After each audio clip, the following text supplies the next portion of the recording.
साली पूरी घरवाली। लालच किस हद तक आदमी पर हावी होता है, आइए देखते हैं। देख राधा, तुझे घर का सारा काम आता है, ये अच्छी बात है, लेकिन हमें ये नहीं पता था कि तू पढ़ी लिखी कम है और तेरी छोटी बहन की तो सरकारी नौकरी भी लग गई है। कैसी बात कर रही है माँ जी? सारी बात करके ही तो पापा ने शादी की थी। अब जब छोटी की सरकारी नौकरी लग गई है तो आप लोग ऐसी बात कर रहे हैं। ज्यादा बकबक मत करियो। हम लोगों को पता होता कि तेरी छोटी बहन की सरकारी नौकरी लगने वाली है तो तुझसे तो कभी शादी ना करवाते अपने होनहार बेटे की। अरे तो मुझ में क्या कमी है? वैसे भी आप लोगों ने तो उस वक्त कहा था कि आप लोगों को घरेलू लड़की चाहिए। तभी पति महेश आ जाता है। देख राधा, 100 की सीधी एक बात बता देता हूँ, तू जा और अपनी बहन को बोल कि उसे यहाँ रहकर अपनी कमाई हम लोगों को देनी होगी जब तक हमारे सारे कर्जे उतर नहीं जाते, नहीं तो तू अपना बोरिया बिस्तर बांध और निकल मायके। राधा पति की बात सुनकर हैरान रह जाती है। दिमाग है भी क्या आप लोगों के पास? क्या बोले जा रहे हैं? साली को घर पर रखेंगे? अरे मोहल्ला समाज क्या कहेगा? और माना पिताजी को उसके पैसों की जरूरत नहीं है, लेकिन वो अपनी कमाई आप लोगों को क्यों देगी? अरे क्योंकि हम लोगों के ऊपर कर्जे हैं, समझी? या तो तू कमा कर ला या अपनी बहन को बोल कि अपनी बहन का घर बचाना चाहती है तो यहाँ आकर रहे। सभी मिलकर राधा को घर से निकाल देते हैं। राधा भी कहाँ जाती, मायके जाकर रोने लगती है। छोटी बहन मीना कहती है, अरे क्या हो गया दीदी, कितना पैसा मांग रहे हैं? अरे अभी दे देते हैं ना, रो मत, अब तो मेरी भी नौकरी है। लेकिन राधा तो रोए ही जा रही थी। नहीं नहीं, इस बार लगता है उन लालची लोगों ने कुछ और ही डिमांड रखी है, वरना राधा इतना ना रोती। क्यों बेटी, क्या हुआ है? माँ पिताजी, इस बार जो उन लोगों ने मांगा है ना, वो सुनकर तो आप लोगों के पैरों के नीचे से जमीन खिसक जाएगी। ऐसा क्या मांगा है दीदी? तुझे मांगा है।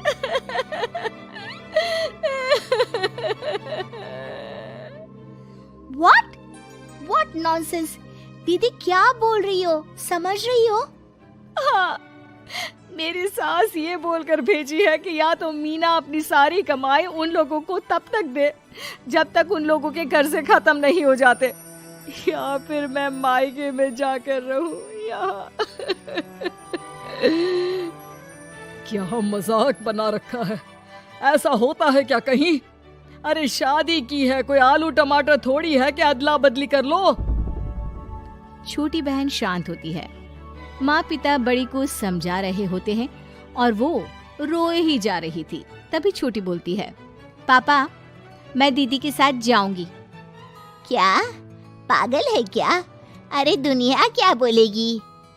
माँ वो लोग सिर्फ मेरे पैसे चाहते हैं ना। अरे वो लोग यहाँ से भी ले सकते थे छोटी, फिर वहाँ क्यों बुला रहे हैं तुझे? माँ वो कह रहे थे कि हमें पता होता कि छोटी की सरकारी नौकरी लग जाएगी तो उसी से करवा देते उनके होनहार बेटे की शादी। हाँ, और मैं जैसे उस लपड़गंजू से शादी कर लेती। लपड़गंजू? अगर वो लपड़गंजू है तो मेरी शादी क्यों करवा दी? मैं नहीं जाने वाली वापस। अरे क्योंकि तू बेवकूफ है, तुझे जवाब देना नहीं आता। चल मेरे साथ। उन लोगों को लगता है ना साली पूरी घरवाली, तो अब देखिए साली का जलवा। और शादीशुदा बेटी को पिता भी कितना घर बिठाते। उसके ससुराल जाते हैं दोनों बेटियों के साथ। आइए आइए, ले आए अपनी कमाओ बेटी, ये अच्छा किया। समझदार आदमी की पहचान यही तो होती है। मुझसे बात करिए ना, मैं रहने आ रही हूँ इस घर में, तो मेरी कुछ शर्तें रहेंगी। अरे वाह जी वाह, बहन के ससुराल में भी शर्तें? अरे और क्या, आप लोगों को मेरे पैसे चाहिए, दीदी घर का काम करेगी, इतना सब मिल रहा है। वैसे आप तो जानती हैं, बाजार में बिना शर्तों के तो एक पॉलिसी भी नहीं मिलती है। बात तो ये सही बोल रही है, सरकारी नौकरी वाली लड़कियां ऐसा नहीं मिलती। हाँ हाँ ठीक है, अच्छा बोलो छोटी बहू, क्या शर्तें है तुम्हारी? मैं कोई काम नहीं करूंगी। कैसी बात कर रही हो छोटी बहू, तुम नौकरी करोगी? अरे लाखों कमाओगी कि घर का काम करोगी? घर के कामों के लिए है ना ये बड़ी। दूसरी शर्त, मुझसे कोई बदतमीजी से या ऊंची आवाज में बात नहीं करेगा। अरे कैसी बात कर रही हो तुम तो ख्वाबों की रानी हो।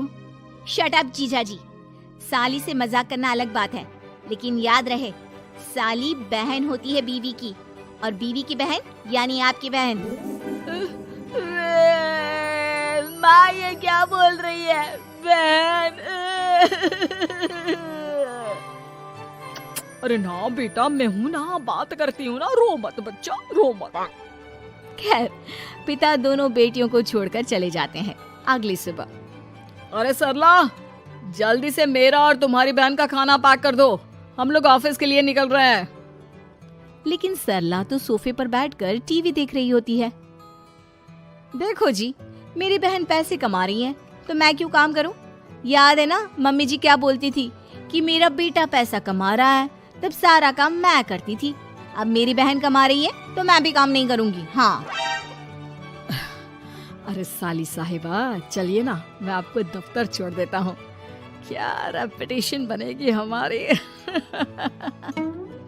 हाँ हाँ जीजाजी चलिए, आज आपकी ये इच्छा भी पूरी कर देते हैं।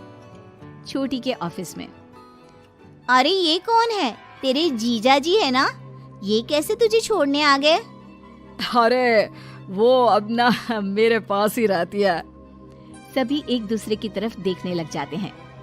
हाँ वो क्या है ना, दीदी तो पता है घरेलू महिला है, जीजाजी के कर्जे ज्यादा हैं और पढ़े लिखे इतने हैं नहीं कि कुछ अच्छी कमाई कर पाए, तो मेरी कमाई रखते हैं।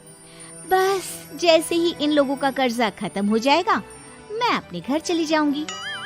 पास खड़े जीजाजी का मुंह बन जाता है।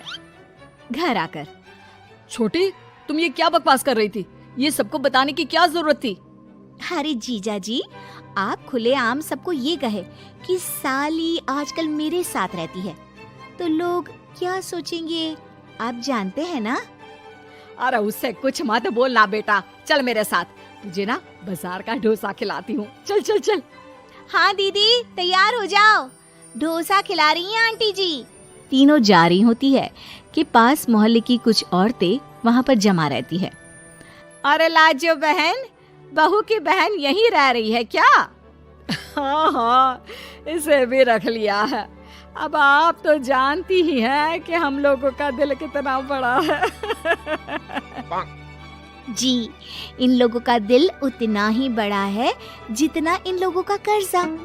अब बेचारी बुढ़िया का बेटा लायक तो है नहीं और बहू की बहन की सरकारी नौकरी, तो ले आए घर अपने। इनका कर्जा अब मेरी कमाई से ही तो खत्म होगा ना। सबके सामने सास की भी बेइज्जती हो जाती है। घर आकर सास और बेटा दोनों छोटी पर बरस पड़ते हैं। बस, मैंने कहा था मुझ पर कोई नहीं चिल्लाएगा, मैं जा रही हूँ अब। अरे लेकिन, अरे जाने देना माँ, मुझे एक बात समझ में आ गई है, अगर हमें खुद पर विश्वास हो तो अपनी समस्याओं को हम खुद सुलझा सकते हैं, फिर हमें किसी की जरूरत नहीं है।